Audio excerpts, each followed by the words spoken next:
Unlike many other ancient Egyptian burial grounds, King Tutankhamun's tomb stayed hidden and free of unwanted thieves for 3,000 years. One reason was that the tomb was smaller than average and tucked away in a place called the Valley of the Kings. This area was already being extensively explored by the time they stumbled upon Tut's spot. The entrance was all covered in debris from building a nearby tomb, which must have also helped keep it a secret. There were also zero writings or signs on the outside of the tomb. Time passing also played a part in keeping it in amazing shape until the 1920s, when a man named Howard Carter finally made it in. But was Carter that big of a hero? Some recent findings say he might have been sneakier than initially thought. People used to think Carter wasn't just a glorified treasure hunter, he was a true archaeologist. Before Tut, he had been on a relentless quest for Egyptian artifacts. He discovered his interest in these unusual objects when he was a child, and soon started drawing the sculptures and inscriptions that were found in ancient tombs. After stumbling upon the remains of King Tut, Carter spent a decade recording and processing all sorts of objects, like golden thrones, chariots, and statues from Tut's tomb, shipping them down the Nile to Egypt's museum in Cairo. Well, at least that was the official story. More recent discoveries claim that not all of the objects made it to Egyptian officials. A secret letter seems to uncover Carter's little 10 for them, 1 for me policy. The letter in question was sent to Sir Alan Gardiner, a philologist and friend of Carter's, dated from 1922. In these writings, Carter mentioned having found the tomb and was asking his buddy for some advice. In another letter from 1934, Gardiner seems to be thanking Carter for an amulet, which was sent to him as a thank you gift. Carter was adamant that it didn't come from Tut's tomb, but evidently it did. Even the British director of the Egyptian Museum was onto Carter's sneaky endeavors, but couldn't prove it. He compared Gardiner's amulet to others from Tut's tomb, and lo and behold, they were a perfect match. Gardiner was so disappointed to have been put in such a sticky situation that he vented to Carter in another letter. Deciding to be a good friend, Gardiner didn't throw the famous archaeologist under the bus. Instead, he advised Carter to take those stolen goods back to Cairo, just like he'd advise you to like this video and subscribe to the Brightside channel for more amazing videos on the most unique topics in history. It's not the only shady piece of information on Carter's post-discovery behavior. In 1947, a man named Alfred Lucas, who used to work with a controversial archaeologist, gave some information in an obscure journal in Cairo.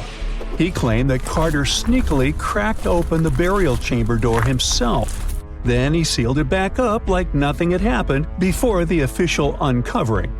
Now, why would he do that? Well, the same theory suggests that Carter and his crew might have entered the tomb early so they could get their hands on some ancient goodies. Obviously, these people couldn't risk having such objects sold while they were still alive, but made sure they were auctioned off after they passed. Carter, though, never confessed to anything. He made no official denial either, but the Egyptian government couldn't risk any more mysterious disappearances, so they prohibited him from entering the tomb for a while. Some have connected this apparent stealing to the curse of King Tut. If you've never heard of it, know that it became quite the scary tale soon after King Tutankhamun's resting place was uncovered. It claimed that anyone messing with the tomb of the boy pharaoh would face some serious bad luck. It's not all dramatic like a mummy going on an aggressive spree, but word got out that the people involved in disturbing King Tut's lair met some mysterious, untimely ends. The main untimely passing related to this supposed curse is that of George Herbert, the 5th Earl of Carnarvon. He was this British aristocrat who helped fund the search for the tomb. He passed away just a year after the tomb was opened. Now, people love to call it mysterious, but it turns out that Herbert was already in pretty bad shape health-wise when he got to Cairo, and he ended up getting taken down by a regular disease. Now, let's talk numbers. There were a lot of people linked to this tomb opening – security guards, archaeologists, and supporting staff. And sure, a few of them did pass not long after the tomb started receiving visitors. As much as we'd like this curse to be true for the sake of, good storytelling, statistically, if you have a bunch of people connected to opening a tomb, you'd expect some passings just by random chance. The average lifespan for those supposedly targeted by the ancient curse was more than 20 years after the spell was supposed to kick in. Herbert's daughter even lived until the 1980s, that's half a century later. And Howard Carter himself lived until 1935, a solid 16 years after the big reveal. Some have suggested that the whole curse was nothing more than a careful PR strategy. You see, when Tut's tomb was found, Howard Carter wanted to make a priority out of keeping nosy reporters away. So he might have come up with a curse hanging over anyone entering the boy king's resting place. But what was stolen from King Tut's tomb anyway? Well, some jewelry to begin with. It might have been snatched by Howard Carter himself, according to a French specialist. He did some intensive research by looking at old pictures taken from inside the tomb back in the 1920s.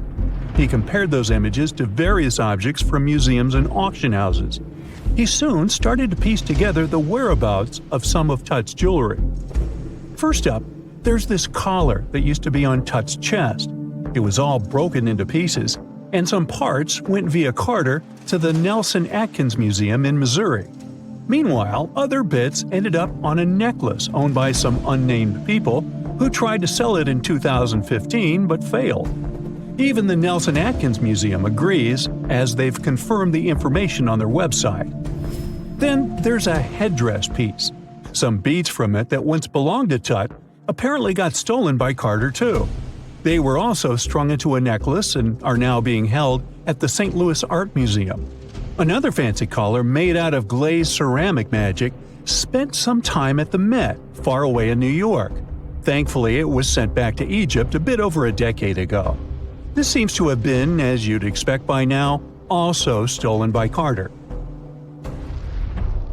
Missing artifacts aside, King Tut still gave a ton of amazing objects that helped us learn more about this incredible ancient culture. Starting with the famous burial mask. It's this massive 21-inch gold art piece with semi-precious stones and glass paste. It weighs 22 pounds and showcases the boy pharaoh with a long beard and a headdress with a cobra and vulture. On the back, there's this spell from an important ancient Egyptian spiritual book that's supposed to make sure it works just as well in the afterlife. Tut was also apparently a board game enthusiast.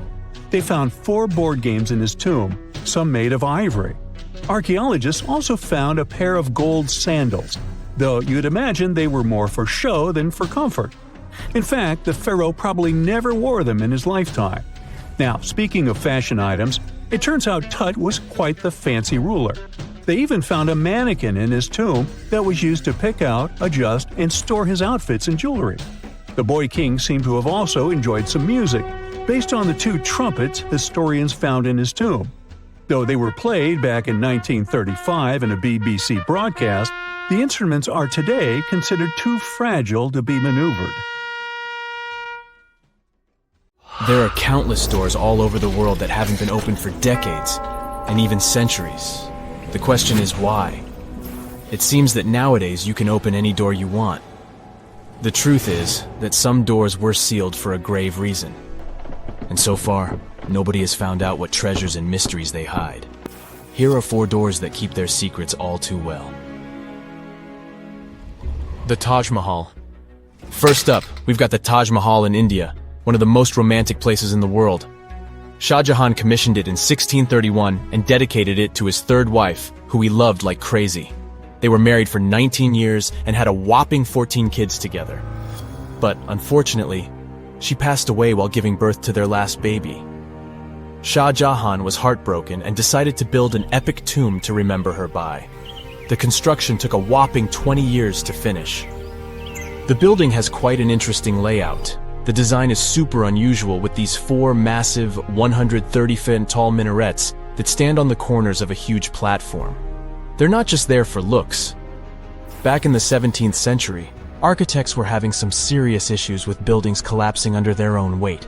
So, the chief architect of the Taj Mahal made sure to place those minarets as far away from the tomb as possible. And he even tilted them in a way so that if they did fall, they wouldn't wreck the rest of the Taj Mahal. Talk about planning ahead. The Taj Mahal is hiding some crazy secrets. There are sealed rooms all over the place that nobody is allowed to enter. And if you check out photos of the building from the riverside, you can spot 2 basements. But guess what? They're sealed up too. Nobody knows what's inside or why they've been locked up since the time of Shah Jahan. Apparently, there's a good reason why those rooms are off limits.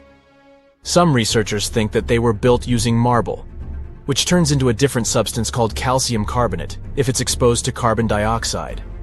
And when that happens, little bits of marble start chipping off like crazy. To make matters worse, there's no air flowing into these rooms. That means that if too much CO2 builds up in the basement, the 4 minarets could collapse. But wait, there's more.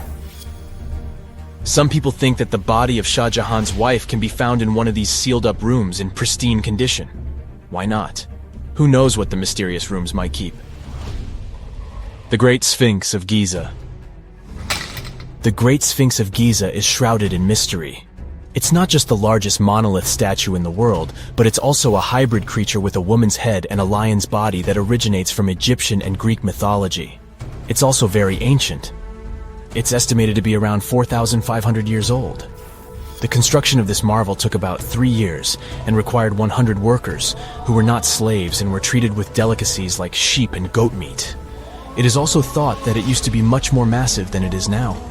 Archaeologists found huge stone blocks and abandoned toolkits near the site. However, the real secrets of the Sphinx lie underground, near its paws. A group of scientists used a seismograph to detect 2 hidden chambers beneath the Sphinx's paws. Some people think that these rooms might be the legendary Hall of Records, which holds ancient scrolls revealing the secrets of the universe. I mean, that's way cooler than any library I've ever been to. Rumor has it that the Egyptians even had info on Atlantis stashed down there, which is like a super old version of a conspiracy theory. Unfortunately, we can't go on an adventure to check it out just yet. The chambers presumably have 2 entrances, but both remain sealed. The researchers haven't yet received the green light to check out their theory. Let's hope they won't keep us in suspense forever. Sri Padmanabhaswamy Temple. This temple is located in the beautiful state of Kerala in India. This temple is famous for more than just its breathtaking beauty. Underneath the temple there are 6 vaults, creatively named A, B, C, D, E, and F. The enormous iron doors to these chambers add to the mystery of what's behind them. A few years back, the authorities decided to open these vaults to the world, but it wasn't an easy task. You can't just open the doors and enter the vaults. It required a lot of work. It took them a while, but finally, in 2011, they opened 5 of the 6 chambers. And guess what they found? Tons of treasure. Bags of gold, precious gemstones, and priceless diamond jewelry. The estimated worth of everything found in the vaults is a whopping $1 trillion. It's like the temple was the real-life inspiration for Aladdin's Cave of Wonders. But wait, I said 5 of the 6. What happened to the last one? Vault B has remained closed, but not for lack of trying. They simply didn't manage to open it. There is even a belief that it's fatally cursed. Legend says that only a saint or sage can break the curse by chanting a specific mantra. But no one has been able to do this yet, presumably because we don't have saints or sages at our disposal. There is also rumor that in the 30s some temple invaders tried to enter Vault B to do some good old looting. But they never reached their target. Apparently terrible snakes materialized out of nowhere and chased the gang away. But of course, this is just an urban legend, and there is not proof of that. However, it is said that the Auditor General dealing with the temple claimed that Vault B had been opened at least 7 times since 1990, and nothing bad happened to anyone who entered. Who knows? Maybe we should send Indiana Jones to check it out. The First Emperor's Tomb. Deep under a hill, completely undisturbed and surrounded by dangerous traps, lies an ancient 2,000-year-old tomb. It belongs to Qin Shi Huang, the first emperor of China. He was born in the Qin state and became king when he was just a boy. But when he grew up and gained full power, he united the warring states ancient China was divided into by conquering them.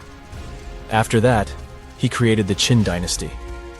When he died in 210 BCE, they buried him deep underground in a massive tomb. And when I say massive, I mean massive! Back in 1974, some farmers in Xi'an, China, stumbled upon something strange while digging a well, a huge terracotta soldier.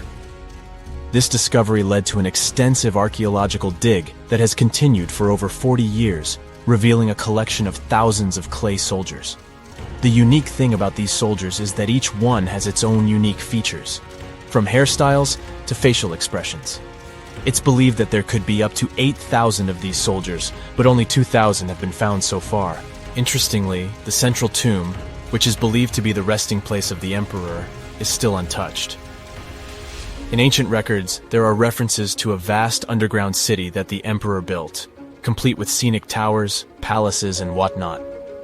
Sima Qian, a Han Dynasty historian, wrote that the tomb was adorned with treasures and had space for hundreds of officials, but the lack of technology to properly examine the site is what's holding things up.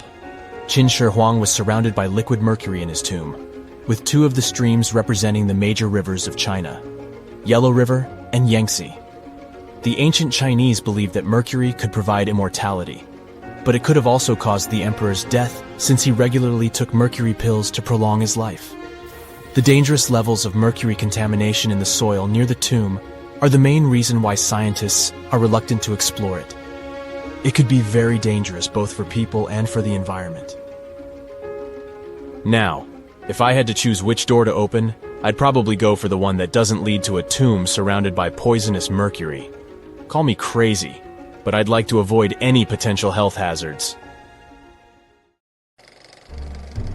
During the early 1920s, the world was mesmerized by King Tut. A British archaeologist, Howard Carter, discovered the young pharaoh's tomb in Egypt's Valley of the Kings, 1922. But the public wasn't only interested in gold and jewelry. The press wrote about the curse of the pharaohs. But was it true? Was an ancient curse really the reason everyone entering the pyramids lost their lives? At the time, this was the only explanation for a series of unexplained passings. The man present at the opening of King Tut's burial chamber, George Herbert V, Earl of Carnarvon, lived only 5 more months after the discovery. He had also sponsored the dig. In comes Sir Arthur Conan Doyle. You probably know of him, the English writer behind Sherlock Holmes. He claimed that an evil elemental caused the explorer's demise. He must have been joking, right? Unfortunately, no. The newspapers continued to blame the pharaoh's curse after every Egyptologist left this world. These are the scientists who study the ancient cultures of Egypt. The archaeologist who opened King Tutankhamun's tomb passed away full 17 years after the discovery. The reason for it wasn't a secret: Hodgkin's disease. Yet again, journalists around the world wrote of a curse. This was getting ridiculous. But science must have had a rational explanation, right? Well, it did. And that explanation was common mold. Harmful fungi, Aspergillus, can survive for ages in sealed tombs. When humans inhale them, there's a high risk of infection in people who have a weakened immune system. Today, doctors believe this is what happened to the unfortunate explorer more than a century ago. Scientists now know that this type of fungi grows especially well on grain. And King Tut's tomb was full of offerings in the form of baskets full of raw grain and bread. Researchers discovered other varieties of fungi on ancient Egyptian mummies. These molds can easily cause some nasty consequences for humans. The danger of rotting organic material is real. Just look inside your fridge. Any food leftovers you have there start to go off after just 3 to 4 days. You can imagine what happens to food in a sealed chamber after thousands of years. Food is just one kind of organic material. There is also wood. If you expose it to water or even moisture in the air, it starts to deteriorate. You don't have to travel to Egypt to see the effects of this process. Any abandoned building in your neighborhood can serve as an example. When a piece of wood gets wet and has no way of drying out, there is going to be damage. From fungi to wood-boring insects, the list is long. Rotten wood presents a huge structural issue. Beams and floor panels are all made of timber, so you better not go inside a failing building. You can easily lose your footing. But this is just the tip of the iceberg. The building materials since the time of the pharaohs have changed, but so have the dangers. One of the best examples is asbestos. Until the 1970s, most home insulation materials contained this substance. It was in everything, from boilers to soundproofing. This microfiber provided excellent heat insulation. But then, the United States banned asbestos in 1989. The UK did the same a decade later. The reason for it is that asbestos becomes a health hazard when it gets damaged. When humans inhale asbestos fibers, they can get seriously sick. Abandoned structures are full of this material, and there is no one to maintain them. You see the danger now. Another material is also common in old buildings: lead. Ancient Romans used lead piping to channel spring water into their homes. They also cooked in lead vessels, which was probably not the wisest of choices. You see, lead and water don't go well together because of something called corrosion. But this problem isn't ancient. US officials banned lead piping only in 1986. That means that 7% of American households still have lead service lines. And this is not the only source of poisoning. Until the mid-1960s, builders used lead paint to coat woodwork. In abandoned buildings, this lead coating snapped a long time ago.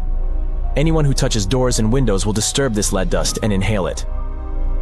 The dust particles are at least visible to an unaided eye. This is not the case for carbon monoxide. This gas has no color, so you can't see it. It has no odor, so you can't smell it. No way to detect a carbon monoxide leak at all. And how does this dangerous gas usually escape? Poor maintenance. Well, abandoned buildings have zero maintenance. 1 second, you could be exploring an old factory, and the next you could feel dizzy with and have a terrible headache. These are just some of the symptoms of CO poisoning, the less severe ones. But what is the source? All it takes is for an old boiler to finally give way after years of neglect. We've reached an important question. What is the main factor in air quality inside a room? If you are thinking the level of oxygen, try again. It turns out that oxygen levels drop by only 0.3% in 8 hours inside an airtight room. This is a room in which doors and windows are sealed with tape, so the decrease is even smaller in normal conditions. Oxygen isn't the main problem. The levels of carbon dioxide rise sharply inside a sealed room. This is the direct result of human breathing. We inhale oxygen and exhale CO2. Think of it as a waste gas. Normally, it's only a tiny portion of the air we breathe, 0.04%. But in a sealed room, high levels of carbon dioxide will make you feel drowsy. And that's the last thing you need when inside a dilapidated building. Carbon dioxide will decrease your ability to think clearly. Researchers from Harvard did an interesting study in 2016. They had office workers come in 6 days in a row to complete a problem-solving test. During the week, they gradually raised the carbon dioxide levels in the mock-up office. The results of the same test kept getting worse over time. There are many factors at play, but CO2 levels definitely had an impact on the workers' problem-solving ability. The test took place inside a typical office environment, not inside a crumbling building where visitors must watch their every step. When I say visitors, I really mean trespassers, and trespassing is a criminal offense in the United States. This goes both for private and public property. If you defy the law, you can be fined up to $5,000 or even face lockup time. That should make you think twice before jumping over a fence with a no trespassing sign. But again, you might not be the only one inside. You can never know who else is in the building. Perhaps a person up to no good? It doesn't have to be a person at all. Animals can pose a threat as well. You would be startled if you saw a rat, for example. But the poor animal would be scared as well. It might bite you. The list of diseases rats carry is pretty long. But rodents' teeth can cause other forms of damage. They grow constantly, so the animal has to constantly nibble on something to stop them from overgrowing. If you ever felt peckish at 1 a.m., you know the feeling. Electric cables are high on the rodents' menu. Abandoned buildings have plenty of those. Old wiring is dangerous on its own. Structures erected before 1984 often used wires made out of aluminum. Today, copper is the standard because an aluminum wire is 55 times more likely to catch on fire than a copper one. Flipping a switch in a rundown building can cost you your life. Be on alert for telltale signs that something is wrong. Lights that flicker, sparks from sockets, and the smell of smoke. And yeah, don't count on an earth cable to protect you from electrocution. Ground cables became standard only in the 1960s. When you hear the word mummy, you might get a chill down your spine. That's because most of us associate this word with those creepy characters we've seen in some scary movies. But in reality, mummies have helped us understand a lot about ancient civilizations, their rulers, and about how people used to deal with losing their loved ones. The people most famous worldwide for their mummies are the ancient Egyptians. They believed that some sort of existence after passing away was possible, if certain conditions were met. That's why they insisted on preserving the human body through the process of mummification and placing the mummy in a furnished tomb, kind of like giving it a fully functioning apartment of its own. Why did they believe in this? Well, because they were deeply connected to their natural environment for the most part. They saw the natural cycles around them, like how the sun rose every day, followed by the moon, or how new life was always sprouting from plants, even after they had wilted away. They also believed that the powerful spirit Osiris, who represented the cycle of passing away and resurrection, played a role in this process. To prepare for the afterlife, the ancient Egyptians followed certain rituals, like mummification, which involved using materials like honey, resins, and incense to preserve the body. There's no other mummy more popular than that of King Tut. He was a young pharaoh who ruled over 3,000 years ago in Egypt. The problem with discovering ancient royal tombs is that most of such burial sites were previously robbed. People knew ancient rulers had been left with many valuable belongings, so those locations became vulnerable to thieves. When King Tut's tomb was opened in 1922, people were excited because it had not been robbed, like many other previously discovered royal tombs. That's how well hidden it was. Inside, his mummy was encapsulated in a total of 3 coffins, including one made of gold. The objects found in his tomb showed us what ancient Egypt was like, and studying his mummy also helped us learn about the culture and practices popular at the time when he passed away. We also learned about his family by looking at his DNA. Scientists were able to discover that he had had a disease called malaria and a problem with his foot that might have made it hard for him to walk.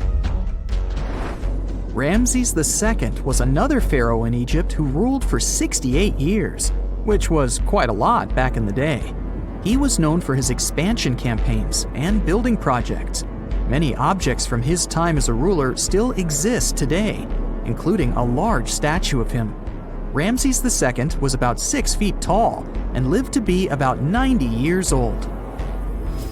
After looking at his mummy, scientists concluded that he may have had a medical condition that affected his spine. Now, remember those thieves I mentioned before? They are probably the reason why Ramses II ended up in a plain coffin in a secret collection of royal mummies at Deir al-Bahari, which was rediscovered in 1881. Thankfully, archaeologists were able to identify him because his journeys had been recorded on his wrappings. The process was really tedious too. In fact, in ancient Egypt, the mummification process could take a staggering 70 days to complete. A special person would say a very specific speech while delicately handling the body and drying it out using a type of salt called natron. They also used linen and resin to make the body look more lifelike and to wrap it in cloth. The tomb was equally as important for ancient Egyptians. The walls of King Tut's tomb, for example, were adorned with intricate artwork that depicted his journey to the afterlife, from his burial procession to his passage through the underworld. The ancient Egyptians believed that everyone made this journey after passing away, and they filled their tombs with items and paintings to help the person in their spiritual travels. Additionally, the walls of the tomb were decorated with spells from a special book, which contained a collection of poems that the Egyptians believed would help people reach the afterlife. And speaking of how important this journey was, people also placed food in these ancient tombs. In King Tut's tomb, archaeologists discovered 36 jars of vintage beverages and 8 baskets of fruit, which were believed to be left there to help him in his journey to the afterlife. The Egyptians believed that traveling to the afterlife took a really long time, so they left a lot of supplies, such as food and water, to sustain their loved ones. Pharaohs also generally had numerous luxurious garments and beautiful jewelry in their tombs to ensure that they would have a fashionable journey. These items included various types of linen clothing, such as tunics, scarves, gloves, and headdresses, as well as a lot of gold jewelry with precious stones, like bracelets, buckles, pendants, necklaces, rings, and even precious depictions of insects for protection. Some were also deposited with fans made from ivory and ostrich feathers to keep them cool in the afterlife. Some ancient rulers were even placed in their forever apartments along with boats. For example, Pharaoh Khufu built the Great Pyramid at Giza as his tomb, and a large ship was found inside. King Tut, however, was buried with multiple boat paddles, but no actual boat. Instead, he had 3 chariots and numerous walking sticks made of precious materials, perhaps indicating he'd rather travel to the beyond by land, not by water. Amongst the most interesting objects found near ancient mummies are bottles of oils and perfumes. If rulers were supposed to be fashionable, why not smell nice too, right? Also, some of them had some ancient kinds of board games, most of them made out of precious materials like gold or ivory. One of those games was called Senet. It was very popular amongst the ancient Egyptians and very similar to modern-day chess. The ancient Egyptians may have the most famous mummies out there, but they weren't the first to invent the procedure. In fact, it all started in South America with an ancient civilization named the Chinchorro. As far as we know today, these people were the first to mummify their loved ones that had passed away. They did it somewhere around 2,000 years before the Egyptians started their own rituals. Sure, we can tell a lot about ancient rulers by studying these mummies, but until recently, we had no idea what they really looked like during their lifetime. Not so long ago, though, some very special mummy paintings were found by archaeologists studying ancient Egyptian objects. These mummy portraits are highly detailed paintings of individuals that were made while they were still alive. Such paintings were often painted on wood, as opposed to the classical portraits we all know about, which are painted on canvas. They are known for their realism and beauty, and have even been used by researchers to diagnose diseases by comparing them to the corresponding mummies. Some of these portraits also include depictions of jewelry, which was later found on the mummies. The recent discovery of these mummy portraits in Central Egypt is significant, as it marks the first time in over a century that such paintings have been found. Mummies appeared all around the world naturally, too. Mummification can occur without people intervening because of natural conditions, like extremely cold or hot environments, places with a lack of oxygen, or accidental exposure to chemicals that preserve the body. These conditions don't allow bacteria to grow, resulting in the body remaining more or less intact. Famous Otzi was one of these mummies. We know today he was a man who lived around 5,000 years ago in Europe. But upon his discovery in the Alps in 1991, Austrian authorities initially believed that he was a modern mountaineer because of how well preserved the body was. However, after the Iceman was removed from the glacier, it was determined that he was actually from the Copper Age. It's nighttime, and you're about to walk inside Pharaoh Tutankhamun's final resting place. You know, King Tut. You don't have a torch, but at least you came with a flashlight. You walk down several flights of stairs and observe how the walls are carved in hieroglyphics and what looks like a spell. Those who take anything from this place will be doomed for life, the spell says. Even if you don't really believe it, this scares you a little bit. You find a huge stone door. Is it a trap? You manage to open it, but oh no, it's only an empty chamber. You check your map. It seems like you're heading in the right direction. After what feels like hours, you realize you must be trapped inside a labyrinth. You try to retrace your steps, but you can't find the door where you came in from anymore. That's it, you think to yourself. You've fallen for the Pharaoh's trap. What's worse, you didn't bring a lunch. Okay, so we've all seen Hollywood movies where the main character is exploring ancient ruins and faces some seriously dangerous traps, right? We've been told Egyptian royalty protected their final resting places with venomous scorpions and snakes, sliding doors that will trap you for life, and giant rolling boulders that will crush anyone on their paths. The thing is, were these traps truly real? Well, I regret to be the one to break it to you, but this is all fiction. These elaborate traps were too technologically advanced for ancient civilizations to pull off. That is not to say, however, that there weren't any traps at all. Ancient civilizations, like the Egyptians and the Mayans, are known for their practice of building entire monuments dedicated to the ones who had passed away. These structures would often reflect the position of person occupied in society. So, for the really important people, the VIPs of their times, massive monuments were built to host their bodies long after they were gone. Some of these civilizations believed that a person's life would continue on the other side of the veil. For that reason, a person would be buried together with the belongings of their current life. If they had a lot of money and power and stuff, that meant their resting places would be filled with riches and gold. Now imagine if you lived in ancient Egypt and you knew exactly where all the pharaohs' tombs were located and had heard rumors of the amount of wealth kept in these places. Maybe you would be tempted to go check it out, right? We're talking about large rooms filled from floor to ceiling with golden artifacts, jewels, and even money. I mean, it does sound tempting. And since there weren't any security guards protecting the entrance of these places, Egyptians needed to get creative as to how they would protect these riches. These old civilizations found some traps to be useful. A recurring one was building empty rooms inside the monument to confuse a burglar. Now, let's take a look at Amenhotep III's final resting place as an example. It was built in the city of Luxor, in a spot also known as the Western Valley of the Kings. Two French engineers originally discovered the monument between 1905 and 1914 CE. The structure is huge and has more than 10 chambers, connected by long corridors and steep stairways. The King's Chamber is the most hidden one, and for an outsider to try and find it, they will probably enter a lot of empty rooms beforehand.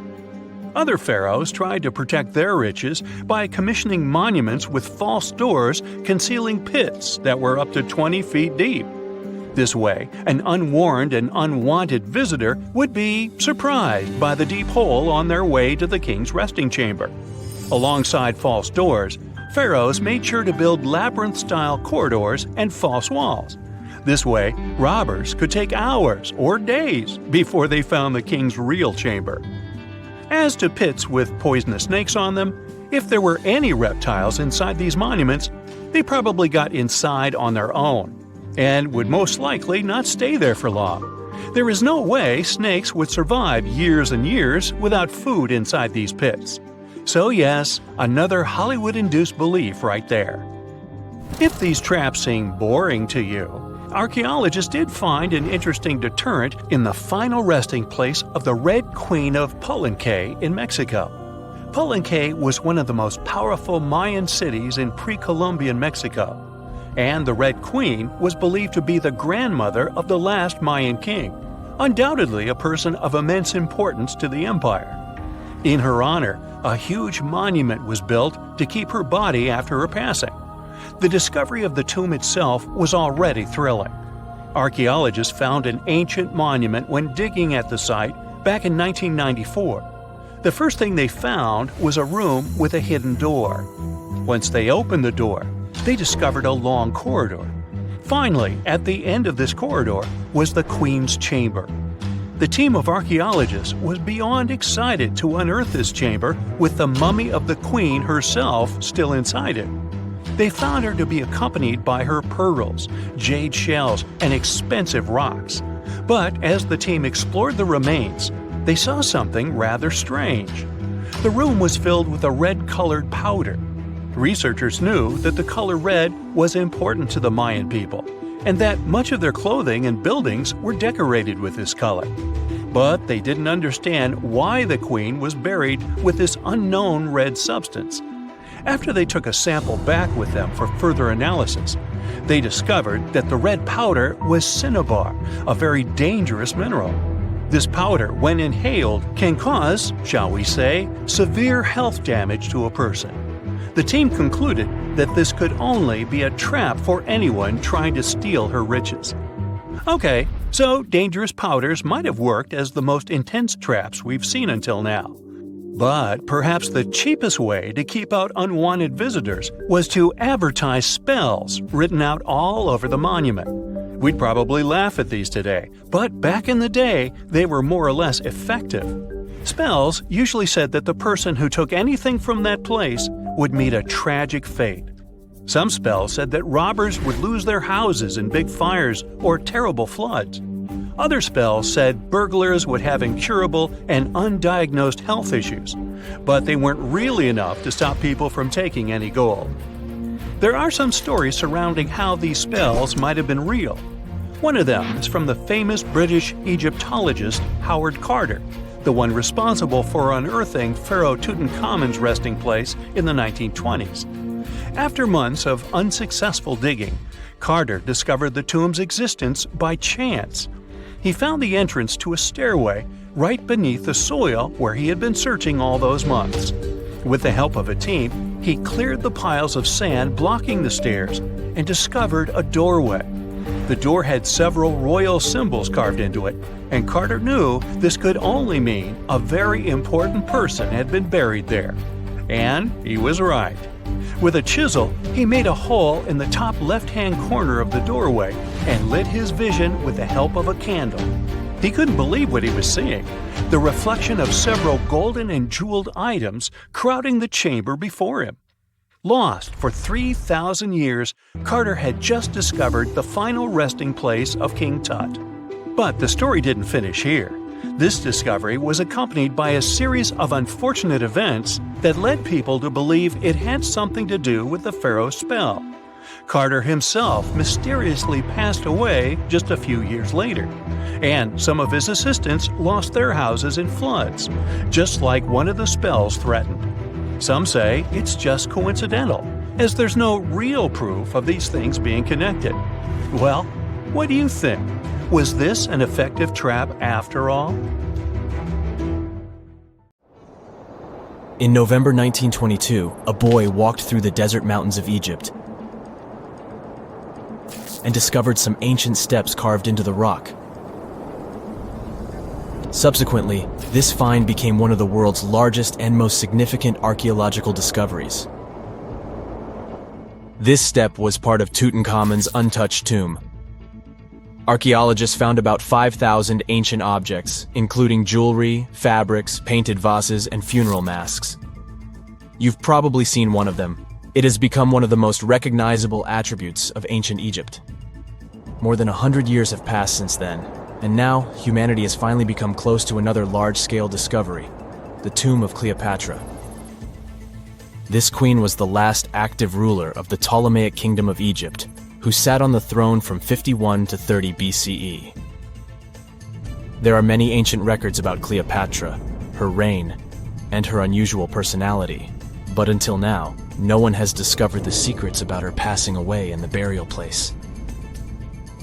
So, one archaeologist, Dr. Kathleen Martinez, has been studying ancient records and temples around Alexandria for decades, and concluded that the tomb of the queen should be located under the ancient city of Taposiris Magna, founded in 280 BCE.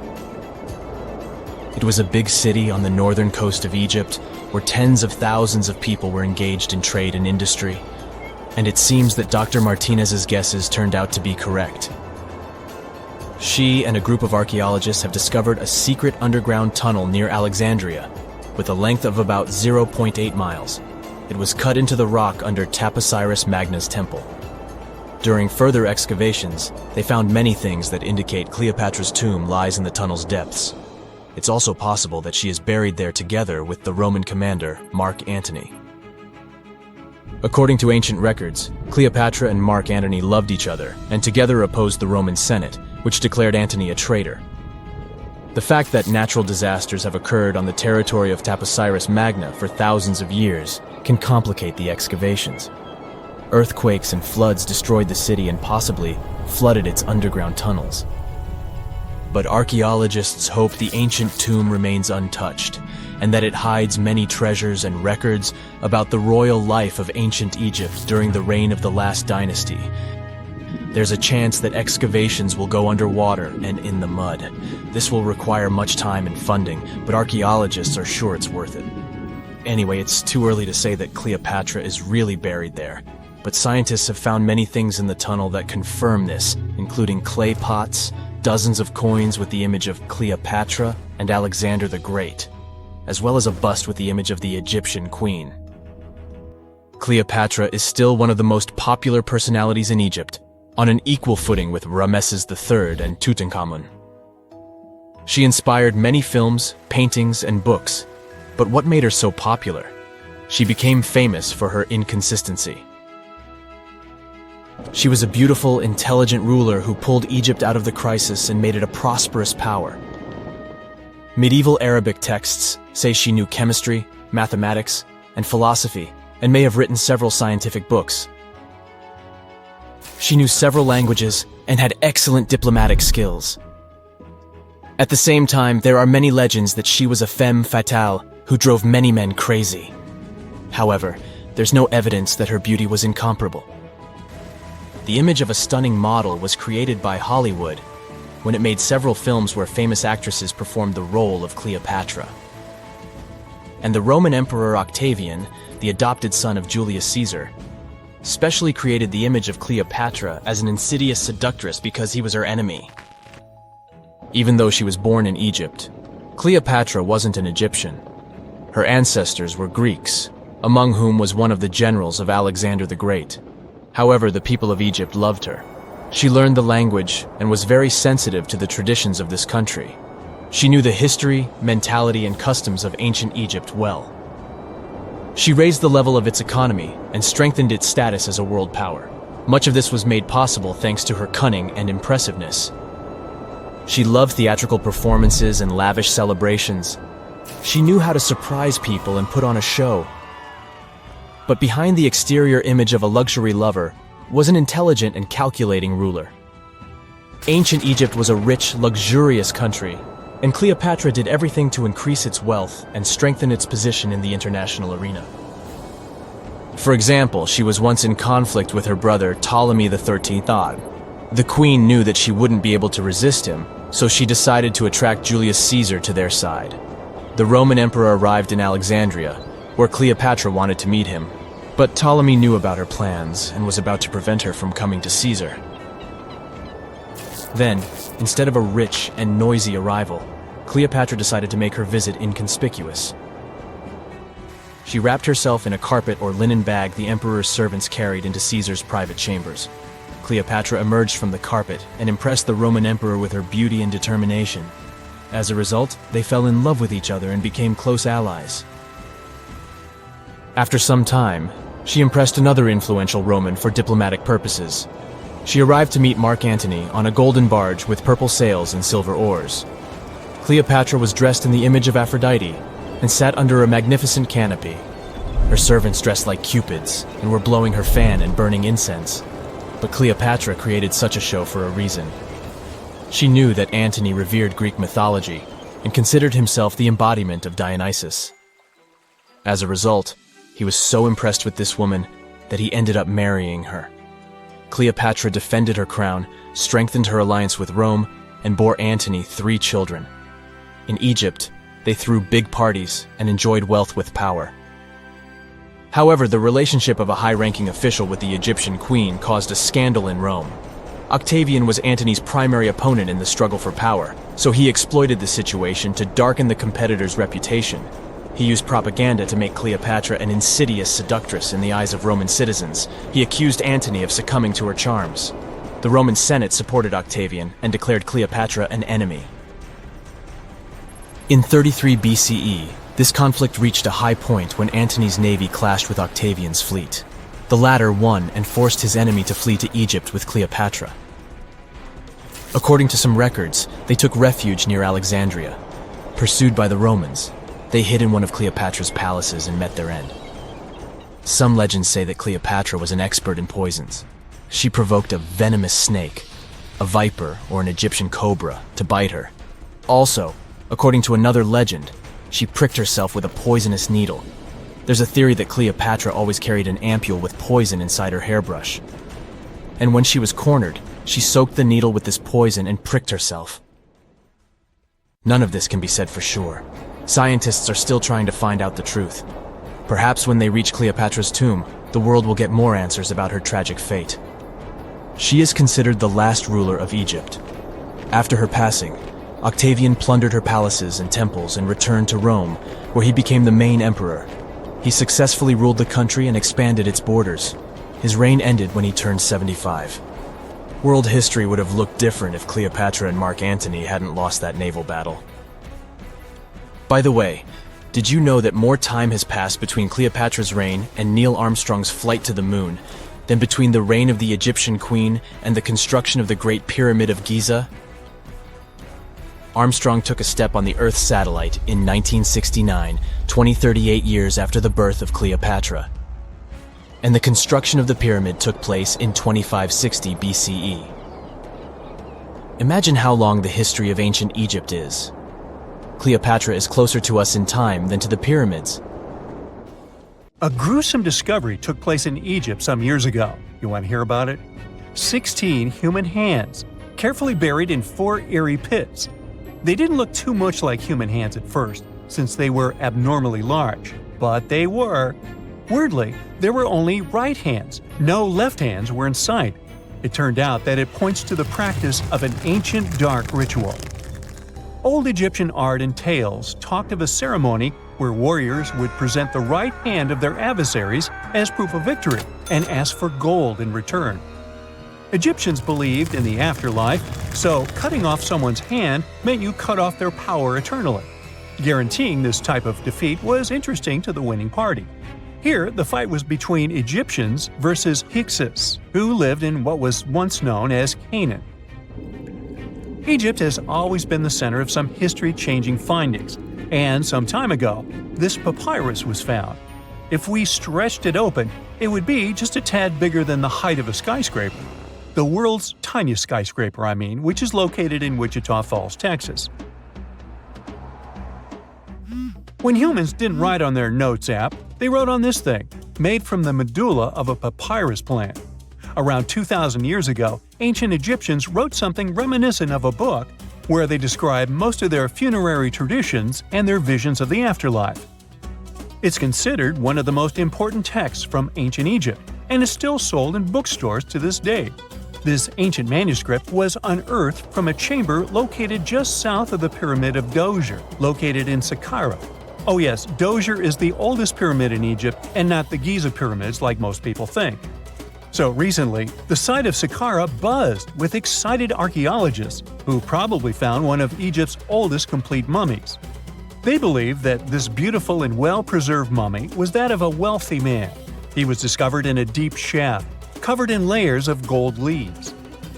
There are many symbols that show he was an important and wealthy man, like the band he wore on his head, the bracelet on his chest, and the fact that he was embalmed with a tunic, which was reserved for Egypt's finest. The most exciting part of the entire discovery was finding the resting place sealed with mortar, just as the ancient Egyptians had left it 4,300 years ago. Now this may sound weird, but back in 2008, archaeologists discovered a missing pyramid. Now it went missing because it deteriorated over the span of 4,000 years. Today, you can only see its base. It was a pretty important site back in ancient times. It is said that around the area of the pyramid, the ancients hosted a special type of ceremony where high priests would carry mummified remains of sacred bulls. Now here's a fun fact. Ancient Egyptians believed that Apis bulls were earthly incarnations of the city deity of Memphis and was connected to rites of fertility. It wasn't just any Apis bull though. They needed to be all black with a single white mark between its horns and a bunch of very specific characteristics. They were selected by the local priests and honored until they passed away. After that, they were mummified and buried in underground galleries. Meanwhile, this missing pyramid sort of disappeared around the 1800s. It was a German archaeologist who first found it in the village of Saqqara. He called it the Headless Pyramid when he first found it. But then, years after the official discovery, the desert sand came along and covered the whole thing. There were some excavations between the 19th and 20th centuries, but they weren't too systematic. That's why scientists were so thrilled when they dug an entire pyramid's base after removing the 25-foot mound of sand that was covering it. Oh, and it turns out American archaeologists are excavating a cemetery in Egypt that could contain over 1 million mummified bodies. So far, archaeologists have dug around 1,700 mummies. One of the main differences from other classic Egyptian mummies is that these people weren't kings and pharaohs. They were commoners that most likely lived about 1,500 years ago, when Egypt was controlled by the Roman and Byzantine empires. The name of the cemetery is cool, though, the Way of the Water Buffalo, just in case you want to check it out on your next trip. Other than bulls and buffaloes, ancient Egyptians also liked baboons. Are you seeing a pattern here? In the beginning of the 20th century, archaeologists discovered a site filled with mummified baboons in a place called, guess what? The Valley of Monkeys. An animal wouldn't have been mummified if it wasn't considered important. Certain animals were more important than others, since they were linked to specific deities. Jackals were connected to Anubis, the ancient god of the afterlife, and cats were likened to the female deity Bastet. Baboons were a pretty big deal, since they were believed to be connected to Thoth, the deity of wisdom and advisor to Ra, one of Egypt's supreme deities. The archaeologists who studied these animals weren't too happy. They think these baboons were kept inside and were deprived of sunlight for most of their lives. They had extreme vitamin D deficiencies and they were poorly fed. Maybe Thoth got angry with these baboon keepers. Just a guess. Since there's never a boring day for archaeologists in Egypt, they also found human mummies with golden tongues. Since Egyptians were all about the afterlife, they believed that golden tongues might help a person speak once they pass to the other side. I mean, it's a long shot, but hey, why not? Some of these mummies were placed in wooden coffins with goods, such as necklaces, pottery, golden artifacts in the shape of lotus flowers and scarab beetles, and iPhones. Just kidding. A new temple was also unearthed recently in Egypt. Scientists believe it was dedicated to honor Zeus Cassios. That deity would be a cross between Zeus, the almighty Greek deity of the sky, and Mount Cassios. While digging around the Sinai Peninsula in Egypt, archaeologists spotted 2 pink granite columns poking out of the ground, and bingo. They believe these columns represented the temple's front gate and collapsed during an earthquake many years ago. And speaking of deities, there weren't only super serious deities. Recently, scientists unearthed a golden ring in a city south of Cairo. No, Frodo, it's not magical. It was a normal gold ring, but it had the depiction of the deity of fun, officially named Bes. This deity is often described in sacred texts as a happy chubby dwarf. Today, many tattoos we get are sorta deprived of any sense and are made of aesthetic purposes only. In ancient Egypt, though, women would get tattoos as a token of protection for childbirth. That's what scientists think, at least.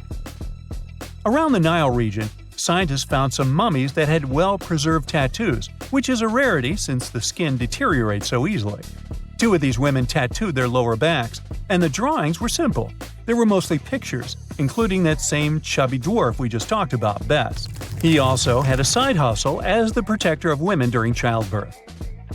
Now, would you believe me if I told you ancient Egyptians invented robots? No? Well, that's because that's not entirely true. Sure, they were astronomers, mathematicians, and engineers, and somehow they also squeezed an eccentric invention into that package. An automated deity some scientists called Hathor. This wooden statue had been in the Metropolitan Museum of Art for years before someone noticed its secret. With the help of an X-ray machine, specialists discovered a mechanical operating system inside it. The pulley-like axis goes from the statue's shoulder to her left leg. When the system rotates, the statue raises and lowers her hand. Hey, pick me! Pick me! I got my hand up here. If you come across a well in Portugal, resist the temptation to gaze into its depths. The inverted tower in the enigmatic city of Sintra sends chills through those who encounter it as it spirals down a daunting 88 feet into the underground. It certainly wasn't designed to collect water, yet its true purpose remains a closely guarded secret. Dating back to around 1904, this well could have been involved in a mysterious initiation tradition from the Knights Templar. The Templars had faded into history almost 6 centuries before the construction of this pit, but their enigmatic traditions were revived by later generations. So one theory says that candidates seeking to join the group back then had to confront their deepest fears by facing this well, descending its spiral staircase blindfolded. When they reached the bottom of the inverted tower, they removed their blindfolds and were faced with this frightening sight. The only way out of this dark labyrinth was to keep looking up and following the light. Now imagine yourself browsing the shelves of a used bookstore until you find a book with an alphabet you've never seen before. You decide to use an image translation app but find no matches. Intrigued, you buy the book. Then you show it to your friends and family, but nobody recognizes that alphabet. Rare book dealer Winfried Vonnig probably experienced the same frustration back in 1912, when he acquired what would later become the most enigmatic book in the world. The work is known today as the Voynich manuscript, and it's written entirely in an unknown language that no one has deciphered yet. The pages of this 15th century codex are filled with botanical drawings, but these aren't typical daisies or roses. In fact, they don't resemble any plant species that we know of. What makes things even stranger is the illustrations of unfamiliar constellations and women swimming in green baths. Delving deeper into the realm of mysterious texts, we set off on a journey to the Qumran Caves near the Salt Sea in the Middle East. In 1952, a team of archaeologists stumbled upon 2 scrolls made of highly oxidized copper at the site. Unrolling them was a major challenge, so they decided to cut the scrolls into 23 parts to investigate them. Imagine their surprise to see Hebrew words like gold and silver popping up. But no, it wasn't an ancient invoice. It was more like a treasure map, pointing the way to over $1 million. Unfortunately, the treasure was never found. Not for lack of trying, though. You see, the quest isn't as easy as it may appear. Some of the copper scroll's vocabulary is technical, and some geographical locations remain a mystery. There's also one last possibility. Perhaps it's all a work of fiction, like a pirate tale from the old days. People talk about Mona Lisa's almost haunting stare that seems to follow you no matter where you stand. But here's a quick question. Does she have eyebrows? You got it right if you said no, and her complete lack of eyebrows adds another layer of mystique to her gaze. The most common explanation is that beauty standards were different, and perhaps plucking the hairs above the eyes was a thing around 1503. But take a look at other Italian paintings from that time, like La Schiavona or Portrait of a Young Girl. Yep, eyebrows. So, not everyone was entirely pleased with this theory, like French inventor Pascal Cotte. He spent 3,000 hours analyzing scans of the painting to dig through all the layers of Leonardo da Vinci's masterpiece. Now he claims that the Mona Lisa once had eyebrows, but they disappeared over time due to cleanings and restorations.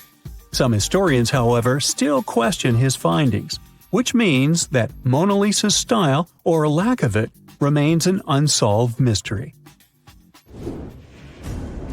So, you decide to travel to Rio de Janeiro, and everyone tells you that Sugarloaf Mountain is a must-see. When you spot the mountain from a distance, you realize that the stone has a cavity. But around noon, the whole view changes. The shadow in that cavity takes the shape of a bird, an ibis to be precise.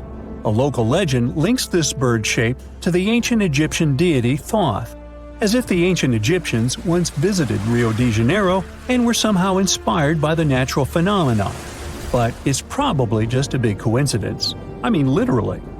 The real mystery, however, lies in the waters around Sugarloaf Mountain. In the 80s, archaeologist Robert Marks got a tip from locals about a treasure hidden beneath Guanabara Bay. He dove in and found quite a few Roman amphorae, You know, those ancient vases with two handles? His discovery could potentially provide evidence of a Roman shipwreck that might have reached Brazil 17 centuries before the Portuguese even set foot there. However, he couldn't proceed with his research, and to this day, the idea of the Roman presence on Brazil's coast remains uncertain. The true location of Cleopatra's tomb isn't the only ancient Egyptian mystery. Many secrets are carved into the walls of ancient structures, like in the Temple of Seti I. Take a close look at this hieroglyph, and you'll notice that it resembles a modern-day helicopter. Look to the right, and you'll see an engraving that looks like a submarine. Odd, right? The most reasonable explanation for this has to do with the legacies of different rulers. When a new pharaoh came to power, they had their own hieroglyphs added over the original ones. But this is still a topic of debate, as some Egyptologists believe that these mysterious hieroglyphs may represent some kind of ancient technology. The same applies to the Dendera light. The image found in the underground passageway of the Hathor Temple is a subject of significant controversy in Egyptian history. Some researchers suggest that the inscription simply represents a rising sun, while others interpret it as evidence of some kind of modern lighting system. And it does indeed resemble Crookes' tube, one of the early experiments with electrical discharges. Although there's no concrete evidence of ancient Egyptians having modern electricity, some historians believe that this theory could help explain why many discovered tombs don't have any residues left behind from the use of oil lamps or candles. A lot has been said about the mysterious pyramids of Egypt, but many people tend to forget that other inexplicable structures had already existed even before them. Our next stop takes us to Turkey. The top of a hill known as Göbekli Tepe, near the city of Urfa, holds an ancient secret. It features more than 20 circular stone enclosures dated back over 11,000 years. Many of these have heavily carved stone T-shaped pillars adorned with eerie human figures with folded hands. The most accepted theory is that it's the world's first temple, likely used for rituals or social events. But the greatest mystery lies in how it was built, as this site existed before the domestication of animals or the use of metal tools. So the construction must have been very difficult, challenging our understanding of the historical timeline. Now, I hope you're not afraid of heights, because we're about to take a flight over the Nazca Lines. You've probably already heard about these massive, mysterious drawings etched into an arid region of Peru. They come in many different shapes, like a spider, a monkey, and even a Google-eyed ET that is probably just a fissure. Anyway, this story got some fresh chapters in 2022 when an additional 168 new drawings were discovered. The original ones could only be seen from the air, but these new ones are much smaller and can be observed from the ground. However, one thing they have in common is that their purpose remains totally unclear. Some might call them the largest-scale calendar in the world. Others suggest that they served as a tool for agricultural purposes. Of course, many theories have emerged in an attempt to give the Nazca Lines a meaning, but the truth is that they remain some of the most important unsolved mysteries in history. In 79 CE, the Vesuvius volcano erupted and burned down two beautiful cities of the Roman Empire, Pompeii and Herculaneum. Many of you have probably heard about this tragic story. However, few people know that in the middle of the 18th century, archaeologists discovered ancient scrolls from that time amongst the ruins of Herculaneum. For any scientist or historian, such a discovery is a treasure trove that offers insights into the thoughts and lives of people from over 2,000 years ago. However, the problem was that 1,800 scrolls were found in very poor condition, singed by the heat of the volcano, coated in ash and soot. They had become hardened black lumps. Brittle as coal, any careless movement could destroy them. Scientists were aware that invaluable knowledge from an ancient Roman library was concealed within, and endeavored to decipher the texts. One method was to cut the scrolls in half and scrape off the thin layers of solid dust and ashes. Then, the researchers created a special machine that could slowly unroll the scrolls. They managed to read a few words, but unfortunately, such methods damaged and even destroyed some of the artifacts. In those instances, archaeologists could only wait for advancements in technology that would allow them to unfold and read the scrolls. And finally, this day has arrived. Artificial intelligence has now enabled researchers to decipher texts written 2,000 years ago, even though the inscriptions on the scrolls were charred and nearly illegible. Initially, scientists scanned the scrolls and created high-resolution digital models. This process allowed specialists to identify the areas where ancient ink had altered the texture and shape of the papyrus fibers. In the regions where ink was applied, the papyrus was slightly thicker and contained a higher level of carbon, the key component of the ink. The researchers developed a machine learning model capable of detecting these subtle details within the papyrus. They uploaded thousands of 3D images of the scrolls to the internet, inviting people to collaborate with AI in decoding the text. During the early stages, the system occasionally made errors, making human assistance essential. To incentivize participation, scientists and investors from Silicon Valley offered $1 million to anyone who could successfully decode the texts. This initiative significantly accelerated the process, resulting in the deciphering of several passages from the ancient works. Fragments of the first transcripts are like a blog about how to enjoy life. The author of the scroll, Philodemus, was a follower of the Greek philosopher Epicurus, who considered pleasure and luxury the highest goal in his life. So, Philodemus thought so too. We do not right away believe things that are scarce to be absolutely more pleasant than those which are abundant. It feels as if it was written by some modern influencer talking about a detox program or a diet. It seems that people who lived 2,000 years ago were almost the same as modern ones. Philodemus was apparently a wealthy man, because he lived in a villa that may have belonged to Julius Caesar's father-in-law. In his works, the author criticized the Stoics, who couldn't say anything about pleasure at all. Philodemus was such an ardent fan of Epicureanism that one of the scientists compared him to a guy who collected albums from only one band and nothing else. Several hundred Herculaneum scrolls remain unread. Scientists believe that they may contain works by Aristotle, Homer, Sophocles, and the Stoics. Fortunately, with modern AI technologies, the decryption process will go on much faster. But how did historians and linguists decipher ancient texts in the past centuries? It was actually a very difficult mental job. Let's say you found an ancient slab in the 19th century somewhere in Greece. To understand what was written there, you'd have to compare it to several other deciphered plates with similar writings of that era or similar languages. Letter by letter, symbol by symbol, you'd be deciphering ancient writings for several months or even years to figure out, say, the recipe for ancient mashed potatoes. Fortunately, with the development of computer technology, those days are long gone. Now, all ancient scrolls can be scanned and uploaded to a database on a computer.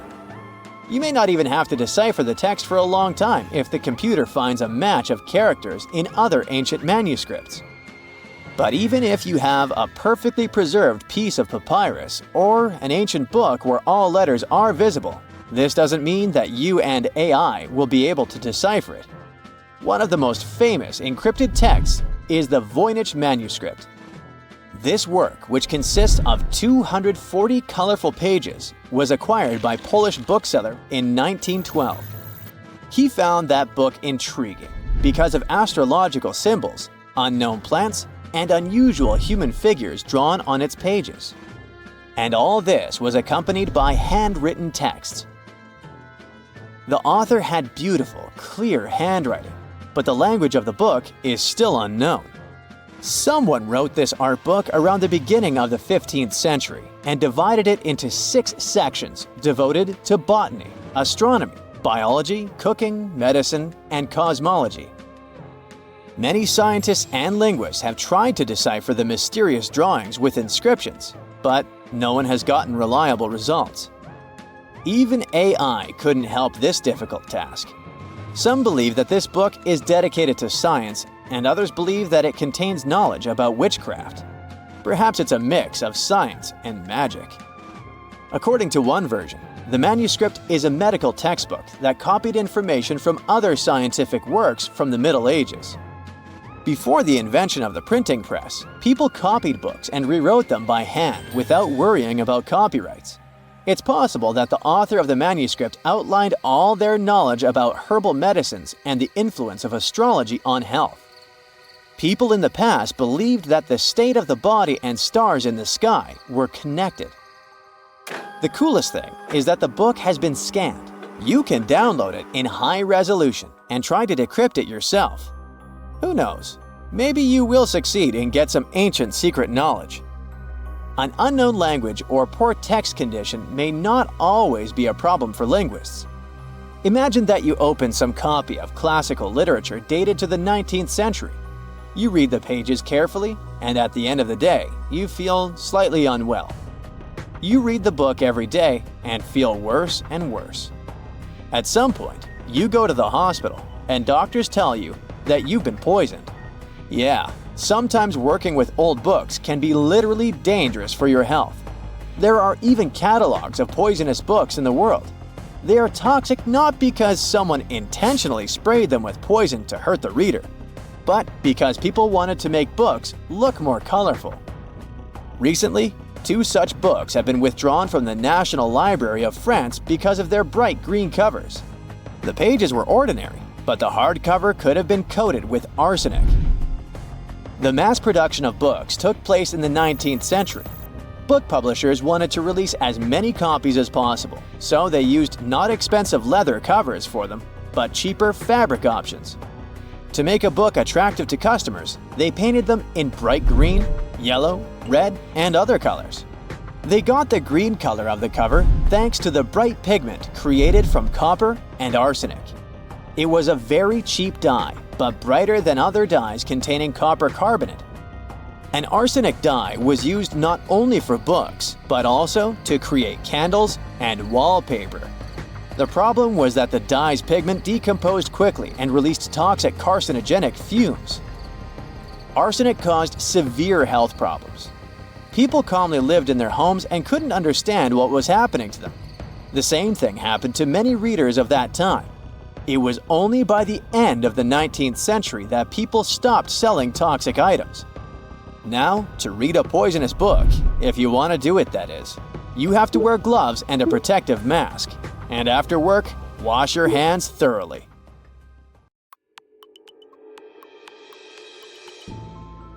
You know how Stephen Hawking said, "The best evidence we have that time travel is not possible and never will be is that we have not been invaded by hordes of tourists from the future." But what if these tourists come to our time, but they do it secretly? You may even have met one of them. Let's see the most famous time travelers. Meet Orin. He's a cyborg who came to us from the year 2050 to stop the coming end of the world. In 2020, he appeared on a TV show where he said the whole world was inside the Matrix. Then he hit the headlines and gave an interview to a popular YouTube channel.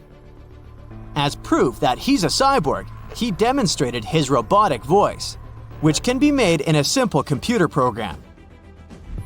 He also called himself We because he declared himself a collective consciousness that had come to save humanity. Orin became famous for his predictions about the near future, but it turned out that many experts had already announced these forecasts earlier. He also said that a huge corporation was suppressing humanity, and we were inside a complex computer simulation. If we don't improve or care for each other and nature, the end will begin in 2050. Orin no longer appears on major shows, but he has a small fan base of people who love all sorts of fantastic theories. Another time traveler is Adam Archin, who came to us from 2045. There was an interview with him on YouTube where he shared some details about the future of the US, after which the video went viral and hit the lines in many newspapers. Archon reported that the last official president of the country would be the daughter of Martin Luther King III, and she would become the greatest US president in history. Another exciting event that Archon announced is supposed to happen in 2028. He said that people would learn about the existence of extraterrestrial civilizations. He added that these creatures wouldn't come from outer space. The traveler also noted that the world would switch to a single digital currency and all cash would disappear. Of course, no one believed him, so the experts conducted a lie detector test. And Adam Archon successfully passed it. He said that he had a chip in his hand to facilitate time travel. An extraterrestrial civilization would arrive on Earth in 2028, and in 2045, people would be closer to robots. The lie detector didn't state that Archon was lying, but this doesn't mean he told the truth, since the device can be deceived with the help of special training.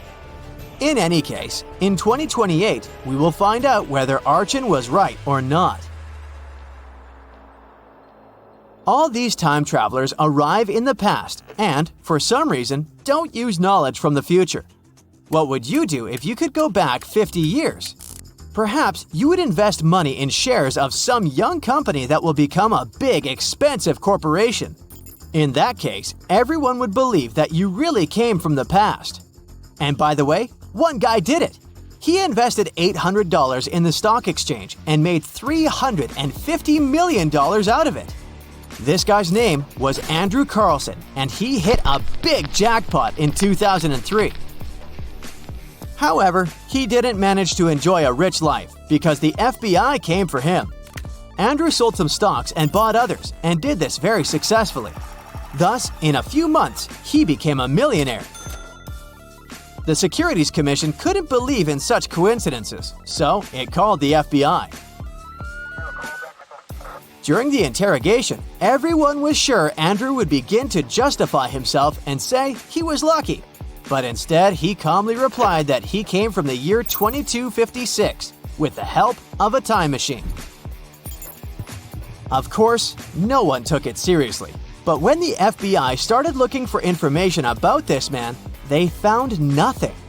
Andrew Carlson had no documents. He was not in any database. He just appeared out of nowhere and started making a lot of money. He was interrogated for about 4 hours, and he behaved pretty calmly. It seemed as if he was telling the truth. However, he didn't tell them the time machine's location. When the press found out about this man, he immediately became a celebrity. Well-known news sites began to write about Andrew Carlson. Articles have appeared in Japan, Australia, Germany, the UK, and other countries. And of course, journalists started calling the FBI to find out more details about this guy. And the FBI told them that the whole story was fiction and that there was no Andrew Carlson. Information about him appeared on an internet resource known for its fake news. At some point, the article about the time traveler somehow got into Yahoo, where it went viral. So, as we see, all statements about time travelers are either fiction or a lie. Conversations about such travels appeared thanks to fantastic films and books. Pop culture has greatly influenced this fantastic concept and created several theories claiming that time travel is real. And some people believe that, especially those who are far from science. But what do real scientists think about this? Are such trips really possible? Let's try to find out. Scientists say yes, time travel is real because we're now traveling in time. Time is moving forward and we're moving with it. We call it a journey. But if we need to get into the future or go back to the past, everything is much more complicated here. Remember Einstein's little theory of relativity? It says that time moves relative to the observer and has no constant value. To understand better, here's a simple example. 10 hairs on your head. Is it a lot or a little? 10 hairs in a bowl of soup. Is that a lot or a little? Everything is relative and depends on the conditions. The same thing happens with time and space. If we move at a tremendous speed, close to the speed of light, then time slows down for us. The perception of time becomes different for a person who's running and for one who's standing still. If we're near some heavy object, let's say 1,000 times heavier than the sun, then the time next to this object also slows down, thanks to its strong gravity. In this sense, time travel is possible. If you're an old person and meet your friend as young as he was 50 years ago. Why are you so young? Oh, I've been flying in space at a tremendous speed all this time, that's all. But this doesn't mean that this friend just sat on the ship for 50 years and didn't age. No, time was different for him. 10 years for you on Earth is a long period of time, but for him, these 10 years passed like half an hour. Gravity and speed bend time. For this reason, astronaut Scott Kelly, who spent a year and a half in orbit, became 5 milliseconds younger than his twin brother after coming to Earth. All this time Scott spent inside the ship flying in orbit at high speed, and he was also further away from the gravitational center of the planet. So, time was slower for him by 5 milliseconds than for his brother. Objectively, time always runs at the same speed, but its speed changes inside the perceptions of different observers under different conditions. That's what the theory of relativity is about. But what about jumping into the future or the past, like in movies? Wormholes will help you with this. This is something like tunnels that pass through space and time and can connect different time segments in different places in the universe. They are like cheat codes that can break the laws of the universe. Wormholes are elusive, have different sizes, are unpredictable, appear in space, and vanish. But their main problem is that wormholes only exist in theory and sci-fi and have never been noticed in our universe by scientists. Let's talk about calendars, a super important tool in human civilization. Imagine if we didn't have calendars. Chaos, right? We wouldn't know when to celebrate birthdays, be able to plan holidays, or even show up for important events. Calendars bring order to our busy lives and help us make sense of time. But here's the cool part. Humans have been using them for thousands of years. Ancient civilizations created their own unique calendars based on their needs and cultural beliefs. Some ancient calendars followed the cycles of the moon, while others focused on the movements of the sun. Some even combined the two. Talk about celestial fusion. Today, we use the modern Gregorian calendar as our primary system. But did you know that alongside this trusty timekeeper, there's a whole bunch of other ancient calendars still kicking around? Yup, they're like old friends that we can't let go of. They help us celebrate cultural festivals, plan religious observances, and connect with our roots. So let's visit some famous ones. Buckle up. First stop, the Mayan calendar. These ancient Mesoamericans were serious about time. Their calendar was a combo of lunar and solar cycles, like a cosmic mashup. It had different cycles within cycles, making it mind-bendingly intricate. It's like solving a space puzzle. Of course, we can't forget the ancient Egyptians with their awe-inspiring calendar. They used a solar-based system and were keen on aligning it with the flooding of the Nile River. Talk about staying in sync with nature's rhythms. And finally, the Aztec calendar, a work of art in itself. It was a mesmerizing mix of solar, lunar, and ritual cycles. Its intricate stone carving, the sunstone, is like a cosmic masterpiece that captures the essence of time. These ancient calendars weren't just about marking days and months. They were packed with cultural significance, religious rituals, and historical events. They're like little time capsules that connect us to our ancestors and help preserve their wisdom and traditions. But the most interesting thing is that we use some of these calendars even today. For example, the Chinese calendar. This one has been around for centuries, guiding Chinese festivities and traditions. You see, instead of following just the sun like our regular calendars, the Chinese calendar pays close attention to the moon's dance in the sky. Each month begins with a new moon and has its own special vibe, and the year has 12 lunar months. But here's the twist. The lunar months don't always match up perfectly with our regular year. So every now and then, the Chinese calendar adds an extra month to stay in sync with the seasons. It's like a surprise encore. Now, let's meet the zodiac animals, the real stars of the show. Each year in the Chinese calendar is assigned a zodiac animal, and it's like assembling a fabulous animal posse. There are 12 zodiac animals, like a wild and wonderful crew. You've got the clever rat, the brave tiger, the graceful dragon, and more. So if you're born in a certain year, you're said to have the traits of that zodiac animal. Imagine having a monkey or a tiger as your time mascot. But how does the calendar decide which animal gets the spotlight each year? Well, legend has it that there was a grand race among the animals. The clever rat hitched a ride on the ox's back and won the race by jumping off at the finish line. And that's why the rat gets to kickstart the zodiac cycle. So let's go over this cycle. Do you know the year of which animal you were born? Simply Google it and let's take a look at the animals. See if you have any of these traits. Once the smart rat has had its moment in the spotlight, the mighty ox charges in next.